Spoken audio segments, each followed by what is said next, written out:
Hi friends, நீங்கள் நம்ம பார்க்க போகிற டாபிக் வந்து operation Sindoor. So operation Sindoor மூலமாக இந்தியா வந்து ஒரு புதுசாக ஒரு மிலிட்ரி டாக்டரின் அப்படிங்கிறது வந்து ரிலீஸ் பண்ணியிருக்குன்னு சொல்லலாம். நியூக்ளியர் டாக்டரின் நம்மகிட்ட இருக்குது. ஸோ இந்த இந்தியா பாகிஸ்தான் இப்போ போகிற டென்ஷனில் வந்து பார்த்தீங்கன்னா இந்தியா வந்து பார்த்தீங்கன்னா புதுசாக ஒரு மிலிட்ரி டாக்டரின் வந்து ரிலீஸ் பண்ணியிருக்காங்க. ஸோ அதோட ஸ்ட்ராட்டஜி, நம்மளோட டிஃபென்ஸ் மெக்கானிசம், நம்மளோட அஃபென்சிவ் மெக்கானிசம் இதெல்லாம் வந்து நீங்கள் டிஸ்கஸ் பண்ண போகிறோம். So it is famously called as Modi doctrine. ஏன்னா நம்மளோட டாக்டரினோட ஒரு பேரடைம் ஷிஃப்ட் நடந்திருக்கு. ஏன்னா நம்ம இத்தனை வருஷமாக டிஃபென்சிவாக மட்டும்தான் இருந்திருக்கோம்.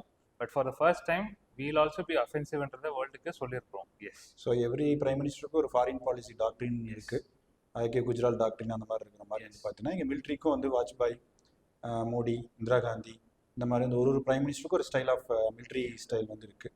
ஸோ அப்போ இந்த டைமில் என்ன நடந்திருக்கு அப்படின்னு சொல்லி நம்ம பார்க்கலாம். ஸோ பாகிஸ்தான் வந்து அவங்களோட டெரரிஸ்ட் ரெசிஸ்டன்ஸ் ஃப்ரண்ட் டிஆர்எஃப் அதை வந்து பார்த்தீங்கன்னா எல்இடி லக்ஷ்மி தொய்பாவோட ஒரு ஆர்கனைசேஷன், அந்த ஆர்கனைசேஷன் மூலமாக தான் ஒரு டெரர் அட்டாக் வந்து இது பண்ணியிருக்காங்க. இதுக்கான பேக்ரவுண்ட் வந்து பார்க்கும்போது சைனாவும் இருக்கலாம் அப்படிங்கிற மாதிரி வந்துருக்கு. சைனா மீன்ஸ் இன்டைரக்ட் இருக்கும். ஏன்னா ஆஃப்டர் கோவிடுக்கு அப்புறம் சப்ளை செயின்ஸ் எல்லாமே எங்கே வந்திருக்கு அப்படின்னா ஷிஃப்ட் ஆயிருக்குன்னா இந்தியாவில் ஷிஃப்ட் ஆயிருக்கு. ஸோ அதனால் எக்கனாமியாக வந்து இந்தியா வந்து ரெசிலியன்ஸாக வந்து இருக்குது.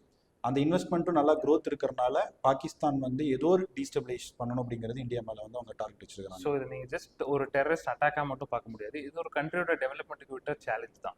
ஏன்னா நீங்கள் போஸ்ட் கோவிட்ல பார்த்தீங்கன்னா இந்தியா வந்து one of the largest and fastest growing economies இந்த வேர்ல்டாக இருக்குது. நீங்கள் அட்வான்ஸ் எக்கனாமிஸை கம்பேர் பண்ணும்போது அவங்களோட growth rate overall last year வந்து 1.2 to 2% இருந்த இடத்துல இந்தியாவை மாதிரி எமர்ஜிங் எக்கனாமிஸ் எஸ்பெஷலி இந்தியாவோட க்ரோத் ரேட் ஆவரேஜாகவே 6.5 வந்துட்டு இருக்கு. ஸோ இந்த மாதிரி ஒரு ஹையர் க்ரோத் ரேட்ஸ் வந்து ஒரு கண்ட்ரி வந்து சூப்பர் ஃபாஸ்ட்டாக டெவலப்மெண்ட் கொண்டு போகுது.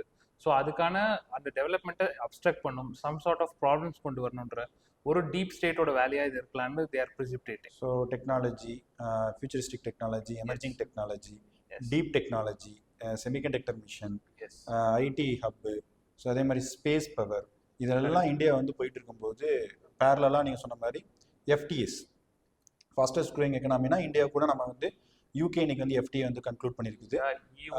யூஎஸ் அண்ட் யூ வந்து பார்த்தீங்கன்னா நெகோசியேஷன்ஸில் வந்து இருக்குது. ஸோ இதெல்லாம் பார்க்கும்போது பாகிஸ்தான் வந்து பார்த்தீங்கன்னா அவங்களோட எக்கனாமி கொலாப்ஸ் ஆயிடுச்சு. அவங்களோட நேஷன் அண்ட் ஸ்டேட் கான்ஸ்டியூஷன் எல்லாமே வந்து பார்த்தீங்கன்னா அவங்களுக்கு வந்து கொலாப்ஸ் ஆகிற சுச்சுவேஷன் தான் இருக்குது. பிகாஸ் ஒரு ஃபேமஸான சேயிங் இருக்குது, a country should have a army. But பாகிஸ்தானில் அந்த கண்டிஷன் வந்து ஆப்போசிட்டாக இருக்குது. வேறஸ் ஆர்மி தான் கண்ட்ரியை வந்து கண்ட்ரோல் பண்ணுது. ஒரு ஆர்மி ரெஜிம் அங்கே போகுது. ஸோ எலெக்டட் கவர்மெண்ட்டுக்கு எந்த பவர்ஸும் இல்லாமல் ஆர்மி அதோட ஓன் டிக்டாட்ஸில் வந்து ஒர்க் பண்ணுது. ஸோ இது அந்த கண்ட்ரிக்குள்ளே எக்கச்சக்க ப்ராப்ளம் ஆல்ரெடி இன்டர்னலாக இருக்குது. பிகாஸ் பலுச்சிஸ்தான் ப்ராப்ளம் இருக்குது. ஸோ பாகிஸ்தானோட நம்ம ஹிஸ்ட்ரி எடுத்து பார்த்தாலே Ayub Khan, Yahya Khan, Zia ul Haq, Pervez Musharraf, history repeat itself. இன்னைக்கு வந்து பார்த்தீங்கன்னா அசீம் முனீர் அப்படின்னு சொல்லிட்டு ஒருத்தர் இருக்கிறாரு. ஸோ கவர்மெண்ட்டோட பவர் அவர் பிரைம் மினிஸ்டர்கிட்ட இல்லை. ஸோ கவர்மெண்ட்டோட பவர் மிலிட்ரி கிட்ட இருக்குது. ராவல்பிண்டி தான் ஹெட் குவார்ட்டர், ராவல்பிண்டி தான் பார்லிமெண்ட், ராவல்பிண்டி தான் வந்து ஒரு கவர்மெண்டோட இன்ஸ்டியூஷன். ஸோ அப்போ நம்ம வந்து என்னதான் பீஸ் நெகோசியேஷன் வந்து சிவிலியன் கவர்மெண்ட் கூட நடத்தினாலும் அவங்க மிலிட்ரியோட அது வந்து வேற மாதிரி தான் இருக்குது.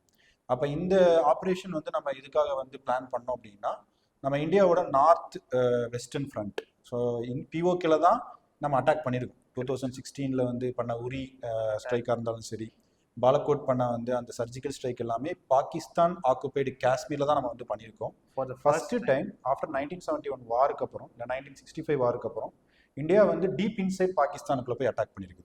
எஸ்பெஷலி அந்த பஹவால்பூர் அப்படின்னு சொல்லக்கூடிய ஒரு இடமும் முரித்கேன்னு சொல்லக்கூடிய இடமும் வந்து பார்த்தீங்கன்னா. ஆனால் பட் 1971 கம்பேர் பண்ணும்போது இது ஒரு வெரி ஸ்ட்ராட்டஜிக்கல் அட்டாக். ஏன்னா பிகாஸ் 1971 வந்து நம்ம ட்ரூப்ஸ் வந்து பாகிஸ்தானுக்குள்ளே என்ட்ரு ஆனாங்க. But this time we didn't enter பாகிஸ்தானோட ஏர் ஸ்பேஸ்க்குள்ளேயோ பாகிஸ்தானோட பார்டரை கிராஸ் பண்ணாமல் நம்மளோட கண்ட்ரிலேருந்தே we did precision attack, tactical அட்டாக்னு கூட சொல்லலாம். ஸோ அது வந்து அந்த ரெண்டு பஹவால்பூர் அண்ட் முரித்கேஸ் வந்து ஒரு ஹப், ஒரு மேனுஃபேக்சரிங் ஹப் மாதிரி, அது டெரரிஸ்ட் ஹப். லக்ஷ்மி தொய்பா, ஜெய்ஸ் இ முகமது இவங்களோட எல்லா ஆர்கனைசேஷனோட அந்த ரெக்ரூட்மெண்ட், அதே மாதிரி ட்ரைனிங் சென்டர்ஸ், அதே மாதிரி ஃபினான்ஷியல் சப்போர்ட், 9/11 அட்டாக், 26/11 அட்டாக் எல்லாமே பிளானிங் எக்ஸிகியூஷன் எங்க நடந்திருக்குன்னா இந்த ரெண்டு இடத்துல தான் நடந்திருக்கு. ஈவன் மசூத் அஸார் கூட அங்க தான் இருக்காரு. அவரோட ஃபேமிலி எல்லாமே தான் நடந்திருக்கு. ஸோ இதான் வந்து இந்தியா வந்து அந்த ஃபர்ஸ்ட் டிஃபென்சிவ் அண்ட் அஃபென்சிவ் வந்து பிளான் பண்ணது வந்து அந்த டே, அந்த ஆப்ரேஷன் சிந்தூர்ல நம்ம அட்டாக் பண்ண அந்த 9 to 10 டெரரிஸ்ட் பேஸ். அதுக்கப்புறம் அவங்க என்ன செஞ்சுட்டாங்க அப்படின்னு பார்த்தீங்கன்னா Pakistan military and Pakistan government அவங்க வந்து அஃபென்சிவ் மோடுக்கு வந்தாங்க. ட்ரோன் அட்டாக், அதாவது hybrid warfare or next gen வார்ஃபேர்னு சொல்லலாம். Yeah they consider it as act of war. ஏன்னா நம்ம வந்து அது ஆக்ட் ஆஃப் வார், நம்ம வந்து பாகிஸ்தான் மிலிட்ரி பேசஸ் எதுவும் அட்டாக் பண்ணல, பாகிஸ்தான் சிவிலியன் போஸ்ட் வந்து எதுவும் அட்டாக் பண்ணல. நம்ம எதை அட்டாக் பண்ணோம், டெரரிஸ்ட் பாயிண்ட்ஸை மட்டும் தான் அட்டாக் பண்ணோம். But they consider it as act of war. So அவங்க நம்ம மேலே அன்ஆர்ம்டு ஏரியல் வெஹிக்கிள்ஸ் வச்சு தே ஸ்டார்ட் டு ஹேவ் இப்போ நம்ம பார்க்கக்கூடிய இஸ்ரேல் பாலஸ்தீன், ரஷ்யா உக்ரைனில் என்ன மாதிரி ஒரு வார்ஃபேர் போயிட்டு இருந்ததோ அதான் இந்தியா பாகிஸ்தான்லையும் பார்க்குறோம். ஸோ நம்ம பார்த்தோம், நம்ம HQ-9 சொல்லக்கூடிய அந்த மிசைல், அதே மாதிரி வந்து பார்த்தீங்கன்னா டர்க்கிலேருந்து வரக்கூடிய ட்ரோனு, இதை வந்து பார்த்தீங்கன்னா ஒரு ஸ்வாப் ட்ரோன்ஸ்னு சொல்கிறது. ஸோ மல்டிபிள் ட்ரோன்ஸ் வந்து அட்டாக் பண்ணும், targeting civilian airports, targeting civilian area.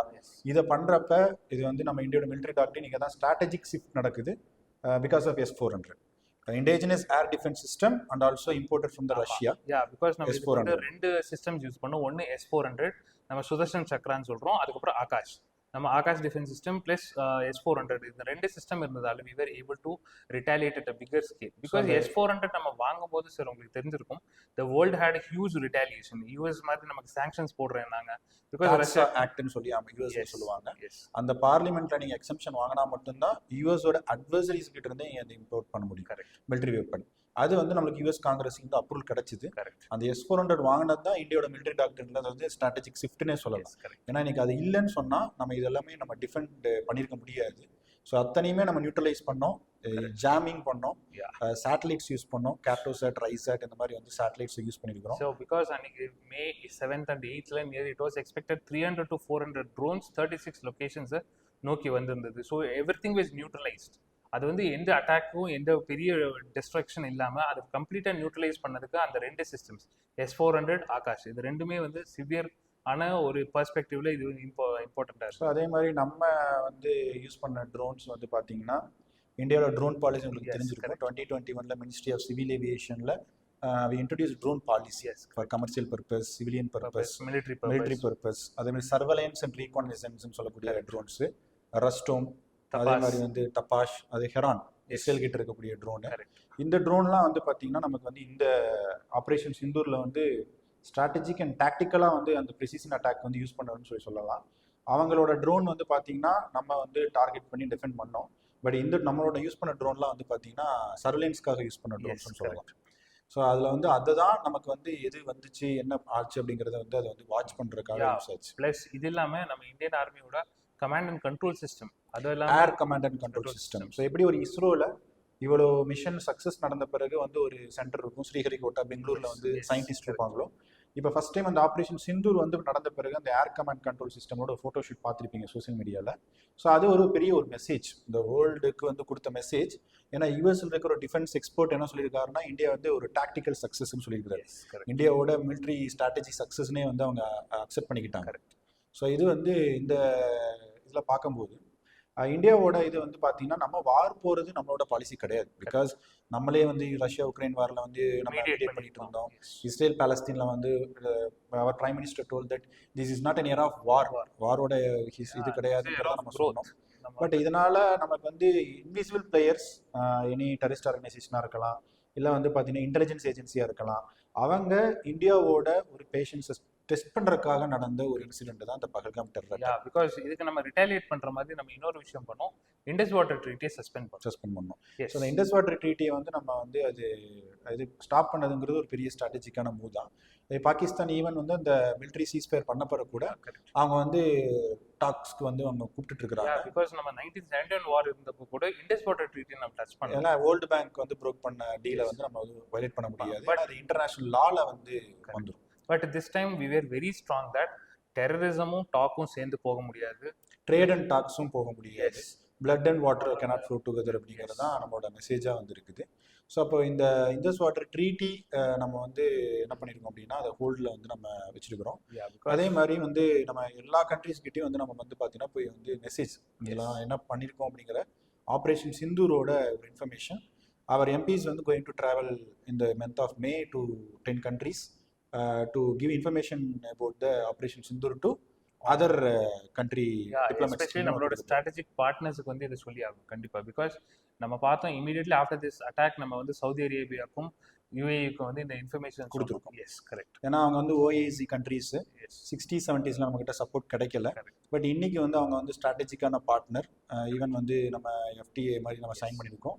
அப்போ அவங்களுக்கான இம்பார்ட்டன்ட் பார்ட்னர் நம்ம இருக்கிறனால அது நமக்கு தான் வந்து சப்போர்ட் பண்ணுறாங்க. பிகாஸ் இதை வந்து நீங்கள் வந்து ஜஸ்ட் இந்தியா பாகிஸ்தான் மட்டும் பார்க்க முடியாது. இதுக்கு பின்னாடி வேற ஸ்ட்ராட்டஜிக்கல் வெப் மார்க் இருக்கு.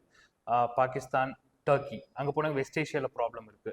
டர்க்கிக்கும் சவுதி அரேபியாவுக்கும் பாகிஸ்தான், டர்க்கி, மலேசியா இவங்கெல்லாம் வந்து பார்த்தீங்கன்னா ஒரு இதில் இருக்காங்க.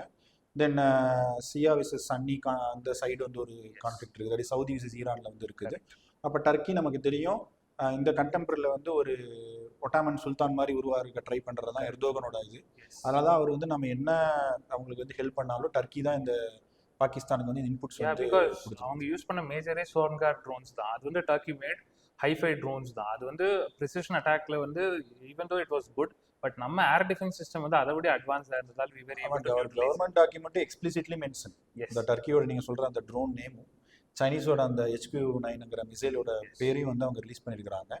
ஸோ இந்த பகல்காம் டெரர் அட்டாக் அப்படின்னு சொல்லக்கூடியது எதனால் நடந்ததுன்னு ஃபர்ஸ்ட் பார்த்தோம்னா, ஆஃப்டர் அப்ரகேஷன் ஆஃப் 370 ஜம்மு காஷ்மீரில் வந்து டூரிஸ்டோட இன்ஃப்ளோ வந்து நிறைய இருந்தது. டொமஸ்டிக் அண்ட் இன்டர்நேஷனல் டூரிஸ்டோட ஃப்ளோ நல்லா இருந்தது. லோக்கல் எக்கனாமி வந்து நல்லா பூஸ்ட் ஆச்சு. எம்ப்ளாய்மெண்ட் நல்லா வந்துட்டு இருந்தது. டிஸ்ட்ரிக்ட் டெவலப்மெண்ட் எலெக்ஷன் நடத்தணும், அதில் லோக்கல் லெவலில் வந்து நல்லா டெவலப்மெண்ட் இருந்தது. இன்ஃபில்ட்ரேஷன்ஸை வந்து நம்ம ஓரளவுக்கு வந்து கண்ட்ரோல் பண்ணிட்டு இருந்தோம். இப்போ வந்து என்ன அப்படின்னா எலெக்ஷன் நடந்திருக்கு. நம்ம பார்த்தோம் சுப்ரீம் கோர்ட் இன்சிஸ்ட் பண்ணி தான் நம்ம அந்த எலெக்ஷன் நடத்தணும். கரெக்ட். ஸோ அதை வந்து நம்ம ஜுடிஷியல் நம்ம கிரிட்டிசைஸ் பண்ண முடியாது. பட் சுப்ரீம் கோர்ட் என்ன சொன்னாங்கன்னா செப்டம்பர் 2024 நீங்கள் இந்த எலெக்ஷன் நடத்தணும்னு சொல்லிட்டு ஒரு டெட்லைன் வச்சுட்டாங்க. அப்போ அங்கே ஒரு பிரசிடென்ட் ரூல் இருக்கிற வரைக்கும் இந்த மாதிரி இன்சிடென்ட் நடக்கல. ஏன்னா நடந்த attack Pulwama for CRPF paramilitary force, அவுரி வந்து மிலிட்ரி அட்டாக்கு. சிவிலியன்ஸ் மேலே இப்படி ஒரு அட்டாக் வந்து நடந்தது வந்து பெரிய பிளாக் மார்க் தான். ஸோ அது மேபி செக்யூரிட்டி அப்பேரட்டஸில் இல்லை அந்த செக்யூரிட்டி ஸ்ட்ரக்சரில் வந்து ஏதாவது ஏன்னா பிகாஸ் நீங்கள் அந்த ஸ்ரீநகர் மாதிரி இடத்துலையோ ஜம்மு என்டையராகவே நீங்கள் எடுத்துக்கிட்டிங்கன்னா when peace was there and the tourism develop ஆச்சு, அதுக்கு முன்னாடி டெவலப்மெண்ட் பேராமீட்டர்ஸ் அது டெவலப் ஆகிட்டு இருந்தது. But they all wanted to destroy this peace. அது ஏன்னா நீங்கள் பீஸை டிஸ்ட்ராய் பண்ணிட்டாலே டூரிசம் இருக்காது, டூரிசம் இல்லாட்டி எக்கனாமிக் க்ரோத் இருக்காது. ஏதோ ஒரு விஷய சைக்கிளாக அது வந்து பழையபடி நீங்கள் அந்த 370 இராக் எப்படி எடுத்து போகிறோமோ அதே மாதிரி போயிடலான்றது. இது வந்து ஒரு ஃபாரின் ஹேண்டோட கண்டிப்பாக. ஏன்னா இந்த டிகேட் வந்து இந்தியாவுக்கான ஒரு டிகேட் தான் சொல்ல முடியும். ஏன்னா எல்லா குளோபல் பிளாட்ஃபார்ம்லையும் இந்தியா வந்து ஒரு லீடர்ஷிப் எடுத்திருக்கு. G20 ஆரம்பிச்சு WTOலேருந்து எல்லாத்தையும் எடுத்து பண்ணும்போது மேபி அந்த ஃபாரின் பிளேயர்ஸோட இது வந்து இருக்கு. அப்போ இது வந்து நம்ம ஃபியூச்சரில் எப்படி பார்க்கணும் அப்படின்னு பார்த்தீங்க அப்படின்னா, இந்தியா நம்மளோட கேப்பபிலிட்டி என்னங்கிறத இந்த த்ரூ ஆப்ரேஷன் சிந்தூர் காமிச்சிருக்கோம். Defence capability, defence procurement policy, டிஃபென்ஸோட பாலிசி அந்த ப்ரொசீஜர் எப்படிங்கிறது பார்த்துருக்கோம். பிகாஸ் இந்தியா வந்து இந்த 10 இயர்ஸில் 300% வந்து டிஃபென்ஸ் எக்ஸ்போர்ட்ஸ் பண்ணியிருக்கோம். 6 lakh crore அளவுக்கு வந்து ப்ரொடக்ஷன் நடந்திருக்கு. 24,000 crore வந்து நம்ம எக்ஸ்போர்ட் பண்ணியிருக்கிறோம். நெக்ஸ்ட் 5 இயர்ஸில் வந்து 59,000 crore டிஃபென்ஸ் எக்ஸ்போர்ட்ஸ் பண்ணுறோம். எல்லாமே இண்டிஜினஸ் சிஸ்டமாக வந்து பண்ண போகிறோம். ஈவன் நம்ம இப்போ யூஸ் பண்ண ஆகாஷ் மிசைல் சிஸ்டமே 1980s நமக்கு integrated guided missile development programme. அந்த ப்ரோக்ராம் மூலிமா 1980s ஸ்டார்ட் ஆன programme now we have brought into Akash prime, Akash new generation, Tejas aircraft. Then Rafale பற்றி மென்ஷன் பண்ணி ஆகணும். ரஃபேல் வந்து ப்ரொக்யூர் பண்ணும்போது நம்ம நிறைய டெக்னிக்கல் கிளிச்சஸ் இருந்து சொன்னாங்க. பட் சுப்ரீம் கோர்ட்டே வந்து பார்த்தீங்கன்னா அது வந்து இல்லை அப்படின்னு சொல்லியிருந்தாங்க. அந்த ரஃபேலும் இன்னைக்கு வந்து பார்த்தீங்கன்னா 5th ஜென்ரேஷன் ஏர்கிராஃப்ட் வந்து மல்டி மோடில் வந்து நமக்கு வந்து நல்லா வந்து யூஸ் ஆகிருக்குது. ஸோ அப்போ ஒரு நம்மளோட டிஃபென்ஸ் மெக்கானிசம் வந்து இப்போ வேர்ல்டுக்கு தெரிஞ்சிருக்குது. இப்போ இந்தியாவோட டச் பண்ண முடியாது. Air force, navy, army, apart from that CDS, chief of defence staff, அதே மாதிரி வந்து நேவியில் இருக்கக்கூடிய நம்மளோட நிறைய வந்து இந்த சப்மரைன்ஸ், அதே மாதிரி INS விக்ராந்த், INS அரிஹந்த், இதெல்லாமே நம்ம ஆப்ரேஷன் இருக்கிறனால இதுலேருந்து வேர்ல்டுக்கு கொடுக்குற மெசேஜ் என்ன அப்படின்னா, ஈவன் சைனீஸோட மிலிட்ரியோட அந்த பர்சனல்ஸ், மிலிட்ரியோட வெப்பன்ஸ் வந்து அதிகமாக இருந்தால் கூட பட் அவங்க வந்து ஆப்ரேஷனில் இருந்தது இல்லை. இந்த 75 இயர்ஸாக வந்து நம்ம வந்து யூஸ் பண்ணிகிட்டே இருக்கிறனாலையும் அந்த ஆப்ரேஷன் மெயின்டெனன்ஸில் இருந்துக்கிட்டே இருக்கிறனாலையும் நம்மளோட கெப்பாசிட்டி நம்மளுக்கு தெரியுது. அது எல்லாத்துக்கும் ஒரு பெரிய மெசேஜாக வந்து போகுது. So after 1998 nuclear test conducted by India and Pakistan, so we developed our own nuclear doctrine. That is more first use policy ன்னு சொல்லிட்டு பண்ணோம். வெரி இம்பார்ட்டண்ட்டாக நம்ம மோடிஜி சொல்லியிருக்காரு, hereafter no nuclear blackmail is accepted. இனிமேல் நீங்க நியூக்ளியர் வச்சு பிளாக்மெயில் பண்றதுங்கிறது இது cannot be accepted at any. அந்த கிரானா ஹில்ஸ்ல வந்து நியூக்ளியர் பேஸ்லயே நம்ம நியூட்ரலைஸ் பண்றதுக்கான ஸ்ட்ராட்டஜில இருக்குலாம் பேசுறாங்க மிலிட்டரி எக்ஸ்போர்ட்ஸ். ஏன்னா அங்க இப்போ இந்த ஏர் பேஸ் வந்து அட்டாக் நடந்திருக்கே தவிர இந்த நியூக்ளியர் பேஸ்ல அட்டாக் நடக்கலன்னு சொல்லிட்டு இன்டர்நேஷனல் அட்டாமிக் எனர்ஜி ஏஜென்சி அவங்க வந்து இது பண்ணிட்டாங்க. But there was certain earthquakes there. Earthquakes இதெல்லாம் இருக்கு. We don't know what happened exactly. அது ஸோ வந்து இப்போ நம்ம பார்க்குறோம் அந்த நோ ஃபர்ஸ்ட் யூஸ் பாலிசிக்கு ஷிஃப்ட் ஆகணுமான்னு சொல்லிட்டு அந்த 25 இயர்ஸாக நமக்கு வந்து ஸ்ட்ராட்டஜிக் பிளாட்ஃபார்மில் டிஸ்கஷன் இருக்கு. கரெக்ட். அதே மாதிரி மிலிட்ரி டாக்டரின்ல இப்போ நம்ம வந்து நெக்ஸ்ட் லெவலில் வந்து ஒரு infrastructure and also for mechanism வந்து இம்ப்ரூவ் பண்ணணுமாங்கிறது இப்போ நமக்கான டிபேட்டை ஓப்பன் பண்ணிருக்கு. யா பிகாஸ் நீங்கள் அமெரிக்கா மாதிரி ஒரு கண்ட்ரியோட அதோட டிஃபென்ஸ் பட்ஜெட்டை பார்த்தீங்கன்னா இட் இஸ் மல்டிஃபோல்ட். அப்போ நம்மளும் பிகாஸ் அமெரிக்கா மாதிரி country which is doesn't have any strategic enemies nearby, அவங்களோட ஆர்மி பட்ஜெட் எவ்வளோ இருக்கும்போது when we have two enemies or two counter rivalry countries nearby, so நம்மளோட டிஃபென்ஸ் பட்ஜெட்டை இன்க்ரீஸ் பண்ணுமா, எந்த மாதிரி ஸ்ட்ராட்டஜிஸ் போகணுன்றது ஒரு பெரிய கொஸ்டினாக இப்போ இருக்குது. ஸோ இப்போ ஹோலிஸ்டிக்காக நம்ம இந்த ஆப்ரேஷன் சிந்தூர்லேருந்து நம்ம வந்து லேர்ன் பண்ணதும் சரி, அதே மாதிரி பகல்காம் டெரர் அட்டாக்லேருந்து பார்த்தாலும் சரி, இந்தியாவோட இன்டர்னல் செக்யூரிட்டி சேலஞ்சஸ் அப்படிங்கிறது வந்து ஒரு லாங் டேர்மில் நம்ம ஃபேஸ் பண்ணிட்டு தான் இருக்கிறோம். மணிப்பூர் அது இஷ்யூ போயிட்டே தான் இருக்குது, இண்டோ மியான்மர் பார்டர், தென் அஸ்ஸாம் இந்தியா பங்களாதேஷ் பார்டர், தென் காஷ்மீர் நம்மளுக்கு தெரியும் அது வந்து ஒரு பல டிகேட்ஸாக இருக்கிறது, பஞ்சாப்.